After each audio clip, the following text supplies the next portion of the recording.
When you're drafting your wide receivers in fantasy this year, don't make the same mistake that everyone else is. Because there are 5 guys right now going way too late in drafts, even though that these guys are more explosive and have more upside than the guys going ahead of them. You should be drafting those 5 wide receivers instead, and these are the exact type of moves that will help you win your league, and that's my goal, to help you win your league. And let's do it with this video, starting with the first wide receiver that we will discuss, the guy that you should be drafting over the players that go around him, and that's Chris Olave, because let's just look at something right now for Mr. Chris Olave of the Saints. He currently goes as the wide receiver 35, despite being the clear-cut #1 receiver on his team. He's not even going as a top 30 receiver, and he's going right now after guys like Jerry Jeudy. He's currently going, I don't know, depending on where you're drafting, a round later than Jerry Jeudy, a half a round later in drafts, and that right there is a complete mistake, because look, I get it. Chris Olave has burned you in the past. He's had concussion issues. He's dealt with other injuries and poor quarterback play, and he just hasn't been consistent in the NFL. Last year alone, he missed a bunch of games with concussions, and that's been a lingering issue, which is very scary because, like we've seen with Tua, you could just miss a month or 2 months. He only had 400 receiving yards, just 44 targets and 32 catches.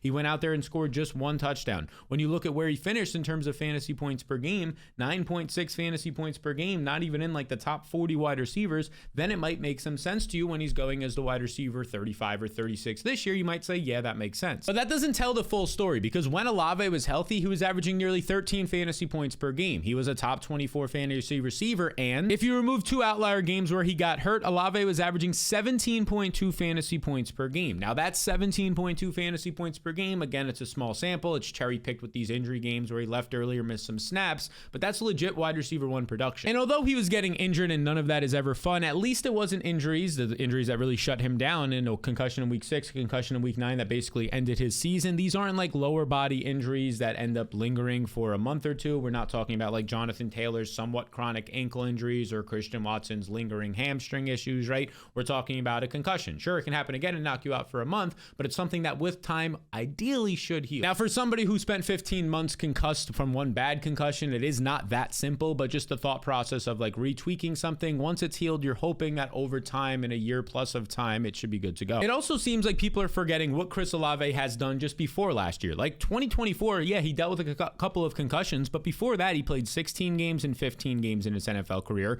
earning 138 targets and 119 targets, over 1,000 yards each of those seasons. Like if he just puts up what he did in his rookie year with 1,000 receiving yards on 72 catches, he's going to pay off this price tag. And obviously he's way better than his rookie year. Maybe the situation with his quarterbacks, and we'll get into that, isn't as good, but there's like no competition that he'll be earning targets or battling targets for. I mean, we are talking about a guy who has done the following: ranked top 10 in yards per route run as a rookie, and was top 10 in target rate against man coverage. And even in this 2024 season where he played just 8 games, had just 44 targets and 32 catches, he still caught 94% of the targets coming his way, and he actually earned a pretty solid yards per route run if we pull it up on Player Profiler, top 20. And this is while dealing with a hamstring injury earlier in the season, dealing with just less than perfect offensive line and quarterback play as well. When he's actually out on the field, he's winning at all different levels, and he's up there among some of the best wide receivers in the NFL when it comes to his efficiency stats and his production per route. Now, the biggest thing that people will quickly point out, besides the injuries and the concussion problems, is this quarterback situation of Tyler Shough, a rookie, Spencer Rattler, who didn't look the greatest, although wasn't put in the best situation last season on the fly, and Jay Kaner, who's already banged up as they're entering or approaching training camp right now. So yeah, the quarterback play is not great, but it's not like Chris Olave has ever had spectacular quarterback play in his career. Like if Derek Carr is your greatest quarterback strength, like you're basically dealing with average at best. And if you look at it one way, the Saints should be a bad team this year. Their defense should be giving up a lot of points, so they're probably going to have to throw to keep up in games at least 35 plus times a game is what we're probably going to get. So just by pure volume, Olave can pay off. Like you might see some Malik Neighbors-esque volume, not in terms of the play style or the top 5 overall production, but just in terms of seeing massive volume like he did right here last year when he had Spencer Rattler as his quarterback. And in this game against the Chargers, Olave put up 14 targets, and just based on massive volume, 8 catches,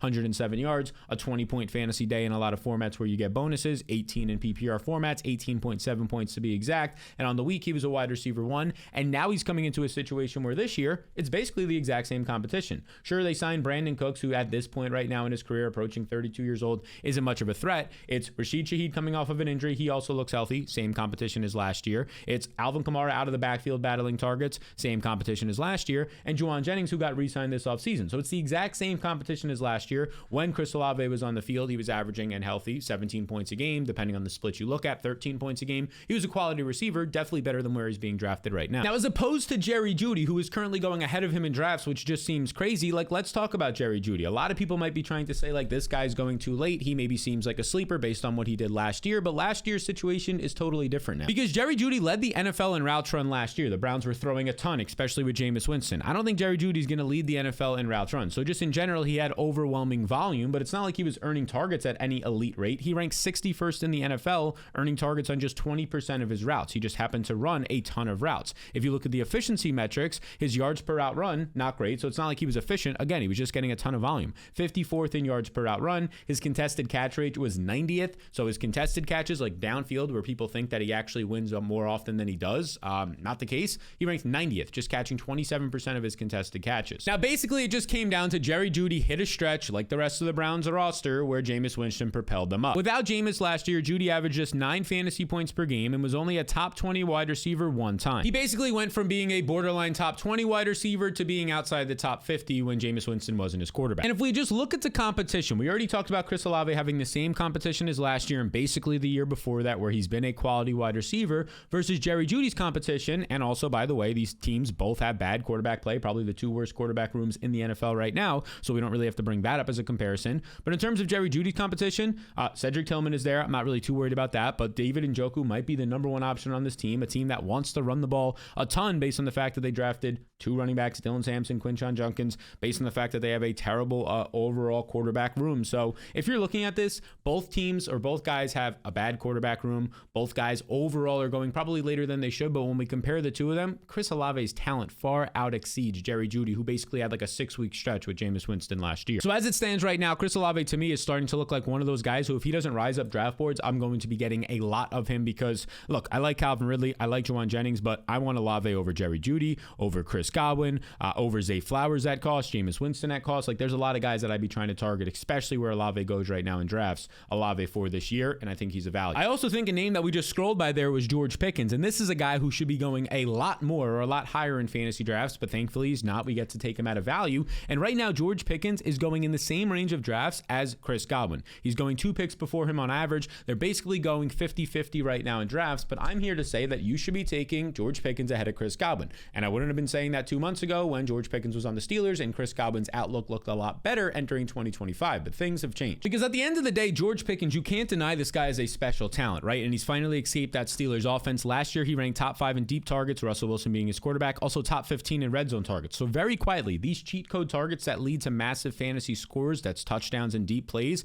he ended up having 45 total here. He ranked top 10 in that category, so we know he can do that. He also ranked last year 3rd in explosive play rate. He was earning 27% of the Steelers targets. He probably won't see that competing with CeeDee Lamb this year, but that's fine because the volume should go up. And even though last year he barely finished as a top 36 wide receiver, the wide receiver 35, his expected fantasy points were actually, instead of being 11.7, he was expected to score 16.7 fantasy points per game, which would have been the wide receiver 18 in fantasy. Those expected fantasy points just mean that he got unlucky. It was poor quarterback play. It was just bad situations that he was put in because of his offense and what the offensive coordinator and situation was for most of the year. And that's kind of been the reason why George Pickens has underwhelmed the past few years. Sure, part of it is his own antics and maybe his own motivations, but a lot of it has to do with the situation he's been in Pittsburgh with shaky quarterbacks and a run-first offense. Not to mention bad weather, but he's kind of been just handicapped like most of Pittsburgh has been over the years by Matt Canada, one of the worst offensive coordinators in the NFL the past couple of years. He's obviously no longer there, but George Pickens, a lot of his career was with Matt Canada.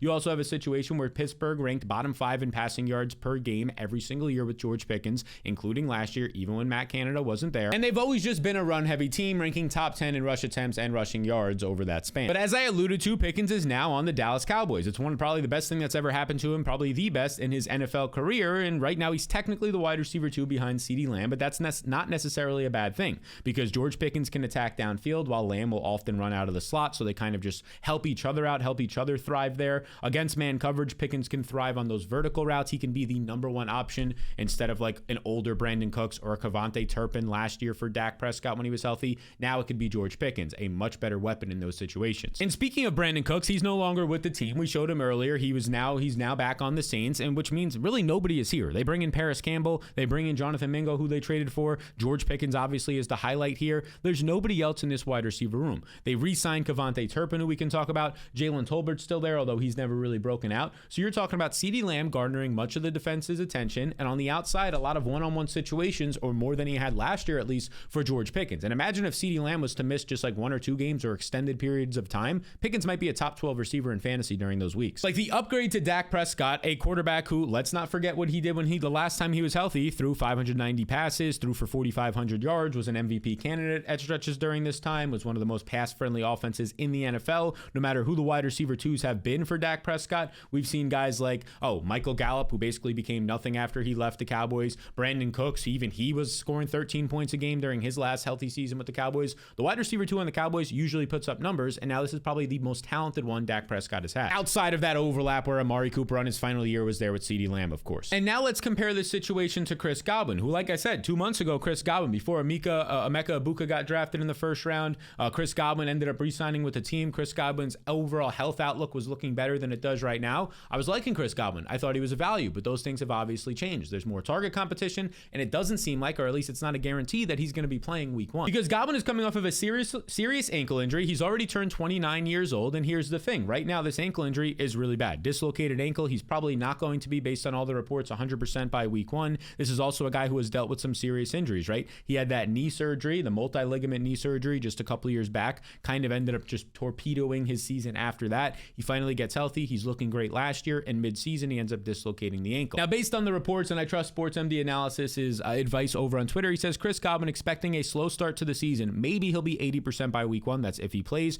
ramping up to about 90% by week 8. So what does that mean? It means 90% by week 8 is best case scenario right now. If there's no setbacks, if there's no other complications, he's not even going to be 100% by mid-season, and you're hoping he's 80% by week 1. And the fact that there's the context that they drafted a first-round pick in Emeka Egbuka. As you can see right here in the team changes page, this is a part of the fantasy blueprint, shows you all the changes from the offense, addition, subtraction, NFL draft, all the key stuff that you need to know. You can check it out. It's part of the blueprint, jointheblueprint.com. But you can see Egbuka's here, knowing that context is also there. If they know they don't have a healthy Chris Godwin, why force things week 1, 2, 3, or 4? Why not give your first-round pick, Jalen McMillan from last year, looked good towards the end of the year. Give them a little bit more reps, and don't force it with Godwin when you need him most towards the second half of the season and potentially the playoffs. There's also the fact that there's still competition from Mike Evans. Although he's 32, he's still a favorite target of Baker Mayfield, continues to put up 1,000 yards a year. There's Jalen McMillan, who towards the end of last year, although I don't think he's maybe the most talented route runner, towards the end of last year, he earned the trust of this coaching staff of Baker Mayfield and started to produce as well. And then we'll see what happens with first-round pick Emeka Egbuka. There's also the running backs. Rachaad White, a nice pass-catching back. Bucky Irving had his time, especially from an explosive play standpoint. He was doing that left and right.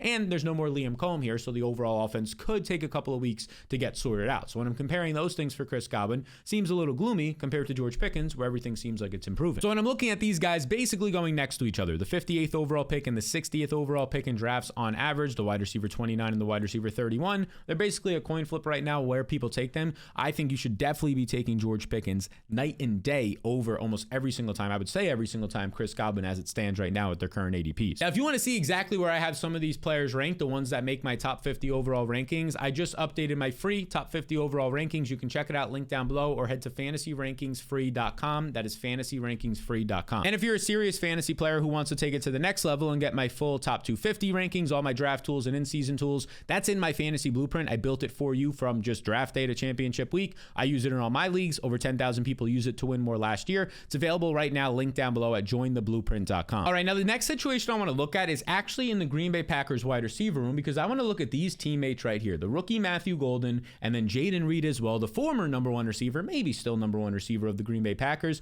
because the way that it goes right now, these guys go right next to each other in drafts. Jayden Reed goes as the 88th overall player, and about a half a round later, Matthew Golden goes as the 94th overall player. But I believe that Matthew Golden, the guy who goes second, is the one you actually want, and that he's a screaming value right now in fantasy. Let's start by looking at what Golden did last year at Texas when he transferred there. Like, on the surface, these numbers don't seem crazy. 58 catches, didn't even hit 1,000 yards in 16 games, 987 receiving yards, just a 16% target share. You might be looking at that and going, that's not that great. But let's break it down. 17 yards per reception is fantastic. 9 touchdowns as well on a loaded Texas offense. And as the season went on, he stepped up in the biggest games. This was his game against Georgia in the SEC championship. 8 catches, 162 yards, was an absolute monster, averaging 20 yards per reception. We can then pull up the other game here later on against Iowa State. This is the overtime game. 7 catches, 149 yards on a 4th down when they needed it most in overtime. He scores a touchdown, averages over 21 yards per reception in this game. Again, that's the SEC title game and the college football playoffs. Massive games. And as I mentioned earlier, this is on a Texas team that had a loaded room with a ton of receiving talent. And despite all that loaded talent, Matthew Golden still put up over 200 more yards than anybody else on the team. And these other guys on the team, Gunnar Helm, who's now in the NFL,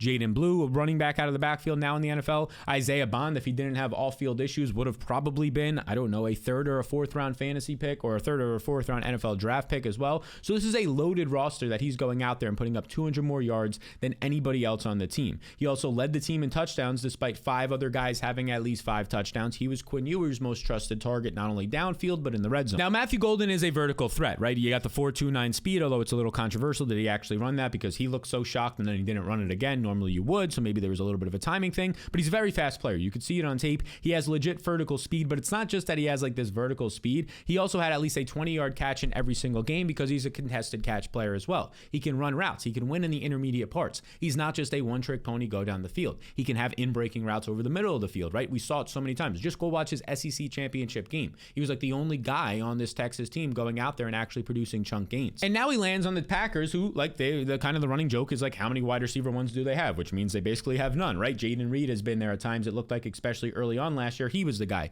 Romeo Doubs in the red zone and in the playoffs against Dallas a couple years ago, he looked like the guy. Dontavian Wicks, they were comparing to Devontae Adams in the past, and then all he did was come out and drop the ball and play inconsistently, right? There's also Christian Watson, who right now is coming back from an ACL tear. It seems like he's ahead of schedule, but unlikely to be ready anywhere near week 1. So there's all these different guys on the team, but out of all of them, none of them were taken in the first round. None of them for 20 plus years have been taken in the first round by the Packers, like Matthew Golden was just drafted in the first round. And there's a lot of opportunity here because despite Jordan Love getting hurt week 1 and re-injuring himself last year, this was still a Packers team that ranked 12th in yards per game and 10th in passing touchdowns per game. And that's despite them ranking 30th in pass attempts per game. Again, Jordan Love entering this year should be healthier. There's probably going to be a little bit of a skew to more passing. Let's just look at the Packers wide receivers from last year. If you're looking at it right now, 4 different players, Jaden Reed leading the team with 857 yards, 4 different players top 600 receiving yards, but none of them went over 900 receiving yards. There was a bunch of different guys to come out here and have like 40 plus catches. Romeo Doubs, Wicks had 39, 50 for Tucker Kraft, 55 for Jaden Reed. None of them had 60 receptions. A bunch of different guys had 70 targets, but none of them hit 80, right? We're talking about a bunch of guys who were like wide receiver 2s. None of them breaking away and putting up 1,100 yards, breaking away and being the red zone target for this team. No, they were all just kind of role players who did their own thing. I mean, even Jaden Reed, who started the year off hot with over 100 yards against Philadelphia in Brazil week 1, he only ended up averaging 50 yards per game. And from like the second half of the season on, really wasn't much of a factor on this team, going out there and earning just 3.7 targets and 2.5 catches per game from week 6 on. Matthew Golden at least comes in right now with the profile, the athletic testing, the film from last year, the college production of being a number 1 wide receiver. He has all of that when nobody else on this team really does. Like, sure, Christian Watson did it in college, but that was at North Dakota State, a smaller school, and also like the context that Christian Watson is currently injured. So I love this fit with Matthew Golden and the Packers. One reason why is that when Jordan Love is healthy, he is a deep ball machine. He was top 5 in deep ball attempts the last 2 years. Last year, despite being hurt, he still ranked top 5 in explosive play rate of 20 plus yards as a passer. You pair these things up now with a guy who ran a 4.2, and that seems like a good combination. So when we compare Matthew Golden to Jaden Reed and the fact that Jaden Reed goes before him, I get it. Matthew Golden's the rookie. Jaden Reed, we've seen these massive explosive games out of him, but you have to remember the second half of the year last season, although yes, you can put in there that Jordan Love was a little bit banged up, Jaden Reed just did not look like himself at all. Now, part of that is the way that they used him, and the Packers have kind of vowed to use him better this year, so we hope that happens. I think both these guys are solid picks. I just want the guy who's going later in the 9th, sometimes 10th rounds of drafts and has unlimited, untapped upside. We kind of already know what Jaden Reed's upside looks like. And we could also look at the Vegas betting markets right now because Matthew Golden is projected for 724.5, so 725 receiving yards, which is the most on this team. It's almost 100 yards more than right now what Jaden Reed is projected for, so I'll kind of just trust Vegas on this one. If they're thinking that he should be more productive, but he's going later in fantasy drafts, that's another indicator that I think Matthew Golden's the better Packer value. So if we just look at it one more time, right now you can see Jaden Reed's going as the wide receiver 45. Again, that's a pretty good value as well, especially if Jordan Love's healthy this year, but I'll take Matthew Golden as the wide receiver 47 as the guy you should be drafting instead. So those are some later round guys on the same team. Now let's get to guys going in the 3rd round of fantasy drafts that I think can really pivot your entire league if you mess up this one. And that has to do with these 2 players, the wide receiver 12 in fantasy, T. Higgins, and the wide receiver 14, Jackson Smith-Njigba. They often go right next to each other in drafts. Right now, T. Higgins is going about 55% of the time ahead of Jackson Smith-Njigba,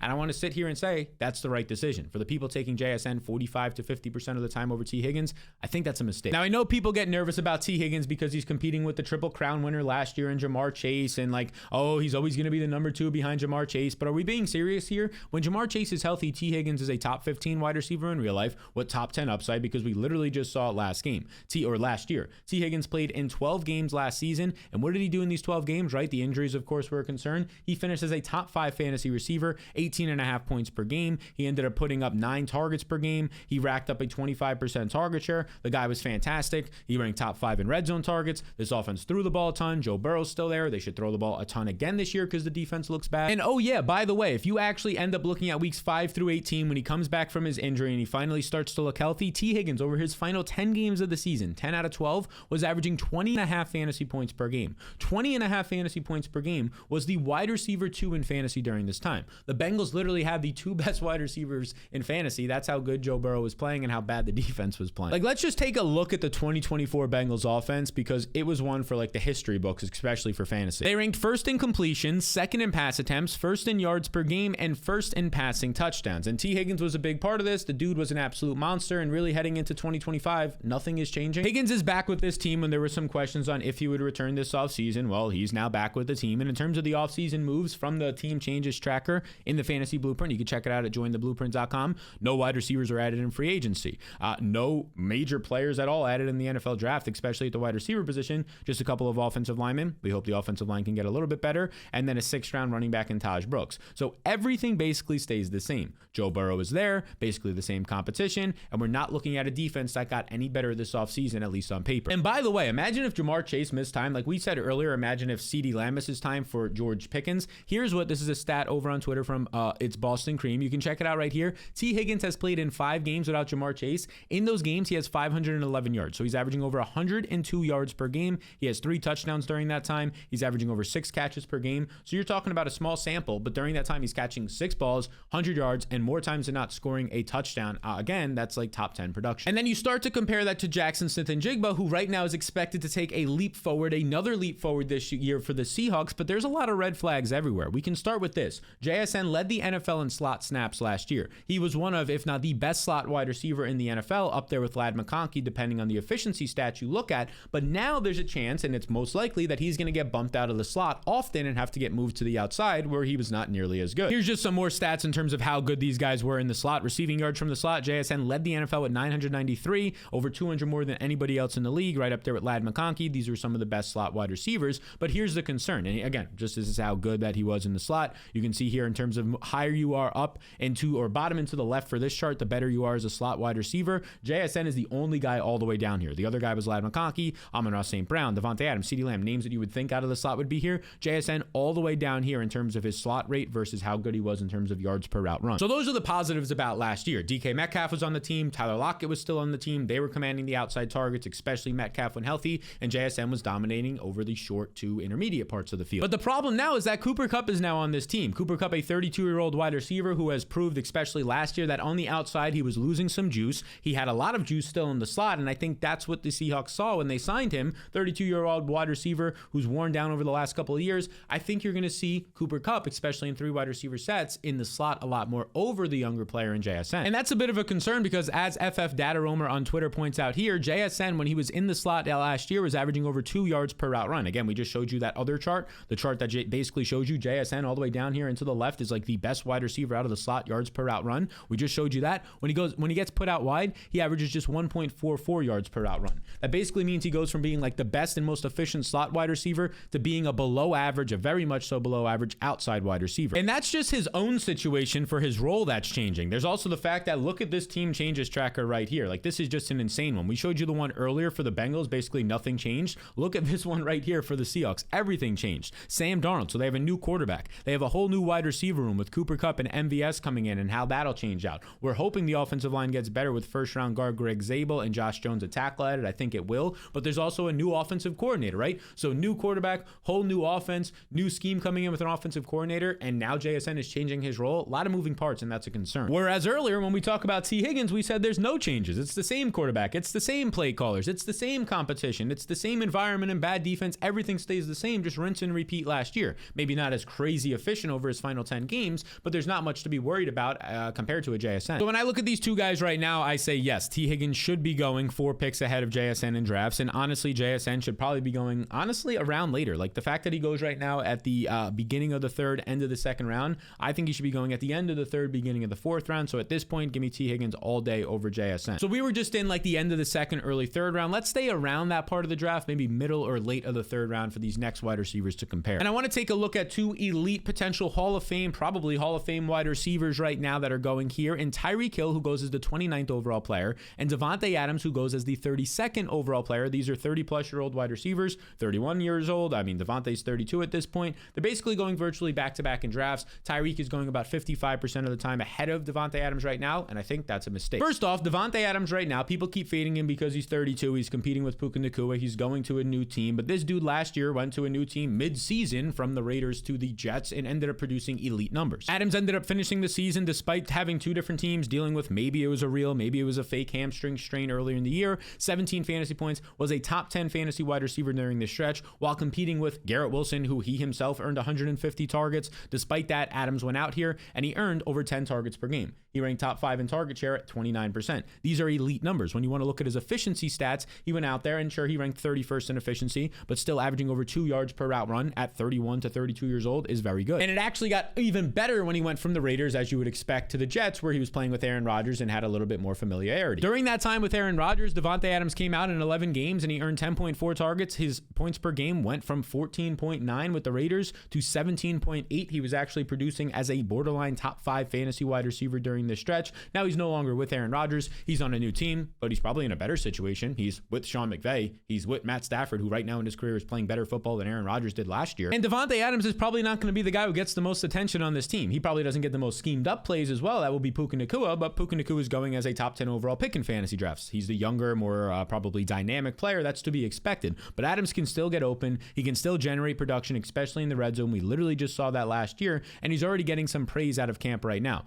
Rams look at Davante Adams as a prototypical X wide receiver. They're wide receiver 1 that can be moved all around the formation. It makes sense because even last year when we were looking at some of those JSN stats out of the slot, how much yards and efficient he was, Davante Adams was also there in like top 5 in those categories. He was dominating out of the slot, but could also get put on the outside and win there as well. And I'm not concerned if like at the end of the day, he's actually the wide receiver 2 as many people expect, and I expect behind Puka Nacua, because that's like saying, I mean, just look at the guy we talked about earlier, T. Higgins. He finished as a top 5 wide receiver last year, playing next to the wide receiver 1 in Jamar Chase, right? That's also like saying situations where Jalen Waddle and Tyreek Hill can't produce together. Cooper Kupp and Puka Nacua, just a year alone, were both top 10 wide receivers when they were healthy on the field together with this same Rams offense. Now let's compare Davante to Tyreek Hill, who is also over 31 years old. So he's also getting up there in age as well. And he actually has a little bit more, and I would say a lot more red flags compared to Davante Adams. And it can start off with just the production from last year. Tyreek ranked 29th in fantasy points per game amongst receivers. Just 12.8 fantasy points per game, didn't crack 1,000 yards, ranked 38th in target share. And a lot of this has to do with,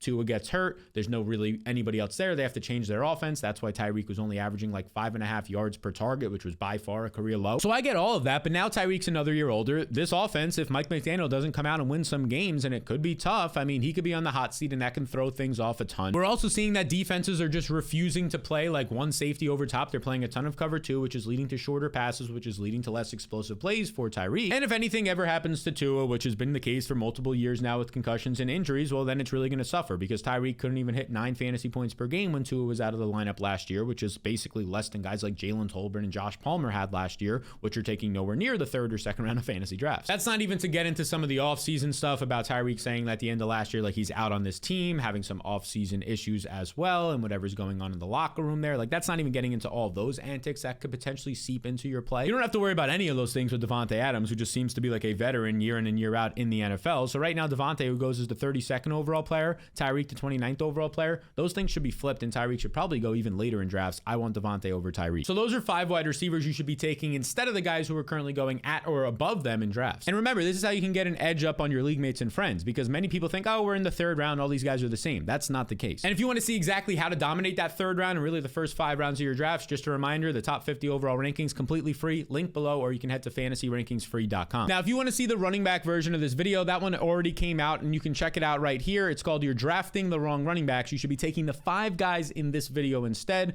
I'll see you all in that video, and then I'll see you from there in the next one.